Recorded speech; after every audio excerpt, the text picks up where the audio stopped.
প্রিয় বন্ধুরা, আসসালামু আলাইকুম। আশা করি সকলেই ভালো আছেন। আমি আপনাদেরকে আজকে দেখাবো কি করে আপনাদের ফেসবুক পেজে ভিডিও, লং ভিডিও থেকে রিল ভিডিও কিভাবে আপলোড করতে হয়, সঠিক নিয়মে কিভাবে ভিডিও আপলোড করতে হয় আমি আপনাদেরকে আজকে সেটা দেখাবো। তো স্ক্রিন রেকর্ডের মাধ্যমে আমি আপনাদেরকে দেখাচ্ছি।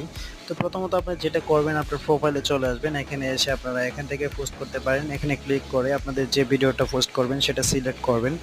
তো এখানে আমার ভিডিওটা যেটা আছে সেটা সিলেক্ট করলাম। এখানে সিলেক্ট করে পরবর্তী অপশনে ক্লিক করলাম। এখানে এসে আপনারা চাইলে এখানে আপনার ভিডিওটাকে কাস্টম করতে পারেন বা এডিট করতে পারেন। আপনার যদি এডিট করার কোনো প্রয়োজন না থাকে বা এডিট যদি আগেই করে থাকেন তাহলে কোনো সমস্যা নেই। এখন শুধু আপনি সেটাকে আপনার পোস্ট করবেন। জাস্ট কিছু ক্রাইটেরিয়া যেগুলো আছে, নিয়মগুলো আছে, আমি সেগুলো দেখাবো এখন। আপনার সেগুলো করতে হলে অবশ্যই আপনাকে এইখানে ডেসক্রিপশনে আপনার যে ভিডিও ক্যাটাগরি আছে সেই ক্যাটাগরি অনুযায়ী আপনাকে ডেসক্রিপশন দিতে হবে। তো আপনার এখানে ডেসক্রিপশনে দিবেন। তো এখানে দেখুন ডেসক্রিপশনে আমি লিখেছি